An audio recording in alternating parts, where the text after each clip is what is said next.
A federal judge in Hawaii upholds the state's definition of marriage as the union of one man and one woman. I'm Matt Staver, founder and chairman of Liberty Counsel. Joining me is Matt Barber, vice president of Liberty Counsel Action.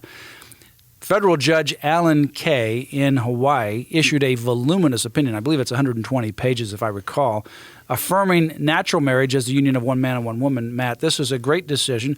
It didn't get a lot of media attention. Of course, if it had gone the other way, it had been front page in all the media, so it really shows you sort of the bias of the media. But this was a big decision that upheld the definition of marriage by the Hawaiian legislature as the union of one man and one woman. Yeah, a tremendous victory for marriage, for children, for families, that it reaffirms the self-evident reality that children do better with, in the best circumstances. The gold standard is with mom and a dad. And, you know, Matt, there are even studies that have come out that reaffirm this and support this contention and this common sense truth. And, you know, one of those studies, the Regenerous study, a study out of the University of Texas, which has been widely assaulted, very well done study, in fact, that showed what we all know intuitively, that children need a mom and a dad. This Hawaii decision simply reaffirmed the importance of securing and protecting the institution of legitimate natural marriage. Well, this entire marriage debate in recent times with the Federal Defense of Marriage Act actually began in Hawaii in the 1990s. And there you had a Hawaii Supreme Court that ultimately suggested that we're going to send the case back down to the trial court because maybe the Hawaiian Constitution had an equal protection provision that suggested their marriage laws were unconstitutional. Didn't actually say that, but said we need to take a look at this.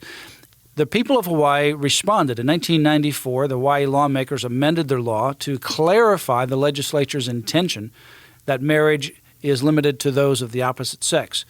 2 years later, the voters in Hawaii passed a constitutional amendment that expressly states that the legislature, quote, shall have the power to reserve marriage to opposite-sex couples, close quote.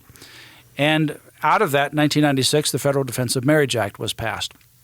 That said, one state does not have to recognize an out-of-state same-sex marriage. So a lot of this current litigation began in Hawaii.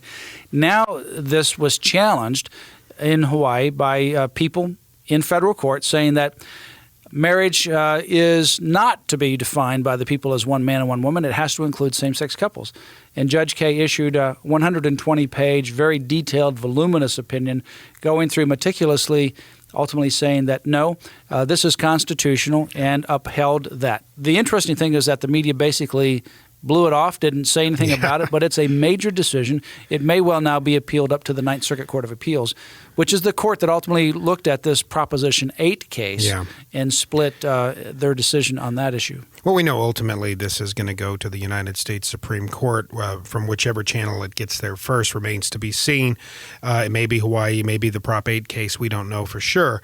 But this certainly, you know, the media, you made a great point, Matt. They don't want to talk about this because it doesn't fit the narrative. You know, there's a thing called push polling where people will call and they treat it like it's a poll, like they're asking people questions, but they really make affirmative statements in order to try to push people into voting in a certain direction. The media is guilty of doing that on the marriage issue. They're trying to keep this inevitability meme that says that, oh, it's just a matter of time. It's inevitable that marriage, so-called same-sex marriage, will be the law of the land in across the nation. What we saw with the Chick-fil-A, overwhelming support from the American people for natural marriage, that may not be the case. So that's why the mainstream media certainly didn't want to point out this case in Hawaii, because it flies directly in the face of that inevitability meme. Right, yeah, it sure does. And, of course, you know, natural marriage is definitely under assault in America, but it is the very bedrock and foundation of survival. It's only through natural marriage and the union of opposite-sex couples that the future generation can be generated. And obviously, we know, in fact, there's a study that just came out of Houston or in Texas where the professor there did a study regarding children raised in opposite-sex homes with mom and dad that are male and female, and said that they fare far better than children raised in same-sex households. We know that common sense dictates that, but sociological studies do as well. We've heard about, we know about intuitively the problem of having the fatherless syndrome, where the father's just simply not there. So, for example, with the young boy that's growing up in the house and the father is not there, the impact that has on that young boy on average is detrimental in every measurable category. And same-sex marriage essentially says father doesn't need to be there. Father means nothing to the well-being of this young boy. We know that that's just simply not true, and yet same-sex marriage is deconstructive of marriage and family itself. And that's why I did the subtitle of my book, Same-Sex Marriage, Putting Every Household at Risk, because, in fact, it does. And I've often said this, but you've just hit on something very important. The radical secular left, the homosexual activist movement, is not interested in obtaining what they call marriage equality. What they're interested in is deconstructing the Judeo-Christian notion of marriage, as marriage has always been, involving binary opposites, compatible opposites, male and female. And they use this term marriage equality. Well, let's deal in marriage reality. The marriage reality is that everybody, marriage across the board, applies to everybody equally. There are restrictions that are placed on marriage that we are all held to. People can't marry children. People can't marry close relatives. People can't marry, their favorite pet. You can't have more than one wife or more than one husband. Polygamy is still illegal. That's the law of the land. So, that opens up a whole nother can of worms. If we're going to break the institution of marriage and radically redefine it, what possible limitations can we place? Then the next radical special interest group is going to say, we need marriage too. Polygamy is inevitable if same-sex marriage becomes the law of the land. We can no longer have prohibitions on incestuous marriage if they break the institution of natural marriage. Well, polygamy is certainly inevitable if you ultimately redefine the definition of marriage to something that it simply cannot be, two people of the same sex.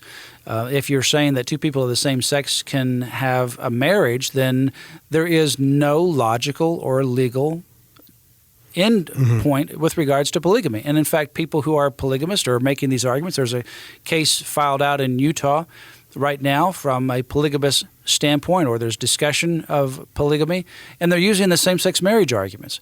If you they're using Lawrence v. Texas. Yeah, if you can have two men and two women, then why can't you have two men, and then you have the general heterosexual marriage between a man and a woman, and then two men or two women that you add onto it. So it really deconstructs everything. And for people who say, well, this is a states' rights issue, the definition of marriage has never been a states' rights issue.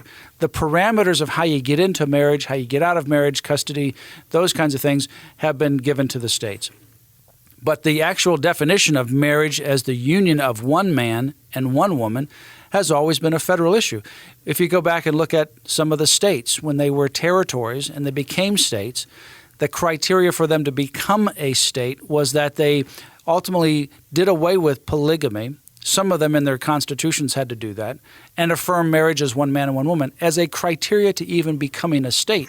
Why? Because if they did not, if they continued with this definition of marriage that was contrary to our understanding historically, then it would ultimately undermine the republic. Well, Matt, and another thing to think about here, too, is the one time the United States Supreme Court has had a chance to look at whether or not there's a federal issue, if you will, about so-called same-sex marriage. They said there's not. Baker v. Nelson, a case out of Minnesota, where the state of Minnesota reiterated in no uncertain terms the importance of maintaining the institution of marriage as between male and female.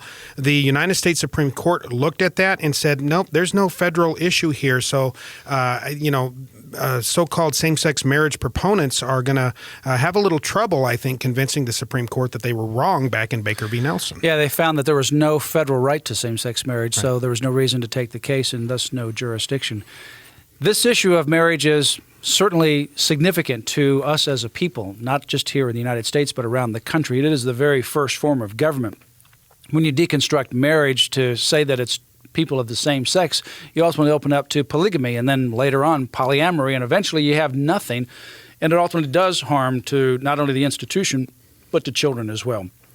As for our book, Same-Sex Marriage, Putting Every Household at Risk, you can get that at the website for Liberty Counsel, lc.org, or you can call us today, 1-800-671-1776, and ask for the book, Same-Sex Marriage, Putting Every Household at Risk. We also have the book by Rena Linda Valtzen, Only One Mommy, the story of Lisa Miller, All of those resources and much more are available on Liberty Counsel's website. Visit it today, lc.org. You can also make an online credit card contribution to support the Ministry of Liberty Counsel.